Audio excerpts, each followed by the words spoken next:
নমস্কার, নিউজ 18 বাংলার ফেসবুক পেজে নিউজ 18 ডিজিটালে আপনাদের স্বাগত।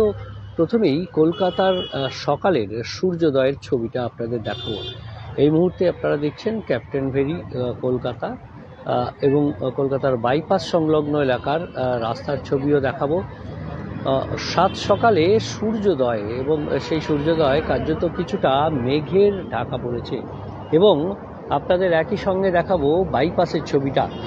এবং বাইপাসের যে গাড়ি ঘোড়া এবং যারা চলছে, যানবাহন চলছে, বাইপাসের যানবাহন, সেখানেও সামান্য সকাল দিকে কুয়াশার প্রভাব কিছুটা ছিল এবং সেই কুয়াশার প্রভাব ক্রমশ কাটছে। আর কুয়াশার প্রভাব কেটে এই মুহূর্তে আবহাওয়া কেমন থাকছে সেই সম্পর্কেই আপনাদেরকে আপডেট দেবো। আমি বিশ্বজিৎ, আপনারা দেখছেন নিউজ 18 ডিজিটাল। আর নিউজ 18 ডিজিটালে এই মুহূর্তে আবহাওয়ার আপডেটের খবর। কেমন থাকবে আবহাওয়া?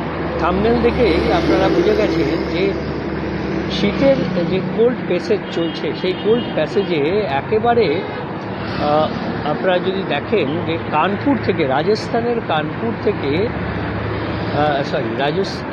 রাজস্থানের বিকানির থেকে উত্তরপ্রদেশের কানপুর এবং বাংলার দিল্লি একই রকমভাবে এই আবহাওয়া তাপমাত্রা এক সারিতে, অর্থাৎ একেবারে আমরা যদি দেখি রাজস্থানের এক প্রান্তে বিকানির, আমরা যদি দেখি উত্তরপ্রদেশের কানপুর এবং বাংলার দার্জিলিং, আর এই সমস্ত জায়গাতেই আবহাওয়া অর্থাৎ তাপমাত্রা প্রায় একই রকম।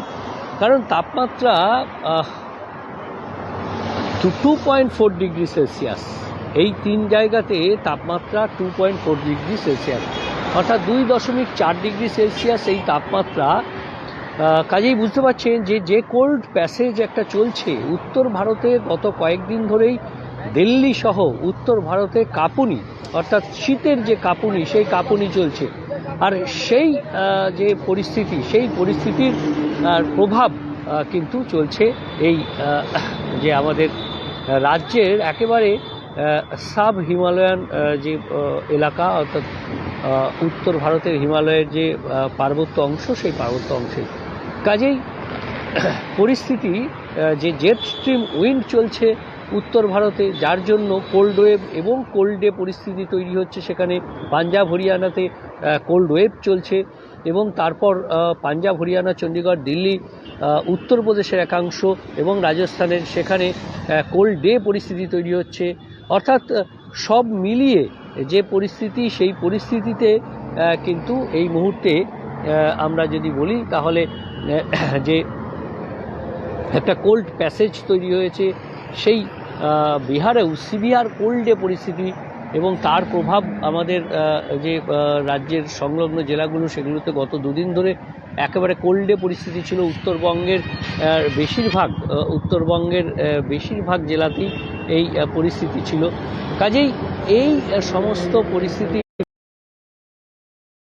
একটা শীতের পরিস্থিতি গত কয়েকদিন ধরে ছিল। কোল্ড ডে কোথাও কোথাও কোল্ড ওয়েভ, বরফ পড়েছে সিকিমে এবং আবারও সিকিমে বরফ পড়ার সম্ভাবনা রয়েছে। দার্জিলিংয়ে বরফ পড়েছে, আবারও সিকিমের যে প্রভাব, সেই প্রভাব পড়ার একটা সম্ভাবনা তৈরি হয়েছে। আর এই সব দিকেই যে পরিস্থিতি, তাতে যে শীতের যে একটা প্রকোপ চলছে সেই। তবে গাঙ্গেয় পশ্চিমবঙ্গে তাপমাত্রা কিছুটা কমেছে, গতকাল যেরকম পরিস্থিতি ছিল তার থেকে কিছুটা কমেছে এবং তাপমাত্রা আজ কলকাতায় 14 ডিগ্রির আশেপাশে সর্বনিম্ন তাপমাত্রা এবং সর্বোচ্চ তাপমাত্রাও স্বাভাবিকের তুলনায় কিছুটা কম রয়েছে। তাই দিনভর একটা শীতের যে আমেজ, সেই শীতের আমেজ বজায় থাকছে।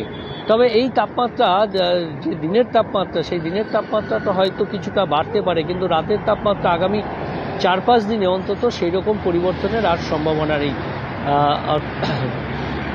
তবে উত্তরবঙ্গে আবারও তাপমাত্রা কমার একটা সম্ভাবনা। দার্জিলিংয়ে ইতিমধ্যেই 2.4 ডিগ্রি সেলসিয়াস এবং তার থেকেও আরও কমার একটা ইঙ্গিত আবহাওয়া দপ্তর দিচ্ছে। আরও 2-3 দিনে অন্তত 2 থেকে 3 ডিগ্রি তাপমাত্রা কমতে পারে দার্জিলিং সহ উত্তরবঙ্গের বেশিরভাগ জেলাতে।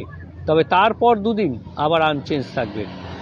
আর দক্ষিণবঙ্গের ক্ষেত্রে আগামী 4-5 দিন অন্তত রাতের তাপমাত্রার খুব একটা হেরফের হবে না, দিনের তাপমাত্রা সামান্য বাড়তে পারে কোথাও কোথাও, অর্থাৎ দিনের তাপমাত্রা যে স্বাভাবিকের একদম নিচের দিকে রয়েছে সেটা হয়তো কিছুটা উঠতে পারে। আর বাকি বৃষ্টির সম্ভাবনা শুধুমাত্র দার্জিলিং কালিম্পংয়ে রয়েছে, বাকি জেলাতে কোথাও বৃষ্টির সেভাবে কোনো সম্ভাবনা নেই। বৃষ্টির সম্ভাবনা আবারও হতে পারে, কারণ পূর্ব ভারত এবং উত্তর পূর্ব ভারত এই সমস্ত রাজ্যগুলিতে বাংলা সহ সেখানে আরও একটা ওয়েট স্পেল আসতে শুরু করবে 23 তারিখের পর থেকে, অর্থাৎ 24 তারিখে আবহাওয়ার আবার পরিবর্তনের একটা সম্ভাবনা। আপডেট নিয়ে অবশ্যই আপনাদের সামনে আসবো যে 24 তারিখে কতটা আবহাওয়ার পরিবর্তন হতে পারে এবং কি হতে পারে, সমস্ত জানতে চোখ রাখুন নিউজ 18 ডিজিটালে। আর নিউজ 18 ডিজিটাল সব খবর সঠিকভাবে সবার আগে। অনেকে এসেছিলেন, দেবজ্যোতি সরকার, শ্যামল বর্মন, মইনুল ইসলাম, মজিদুল হোসেন, সুরজিৎ সমু, প্রফুল্ল সরকার, সকলকে ধন্যবাদ সঙ্গে থাকার জন্য। সঙ্গে থাকবেন, দেখতে থাকবেন, শুনতে থাকবেন নিউজ 18 ডিজিটাল, সব খবর সঠিকভাবে সবার আগে। ধন্যবাদ।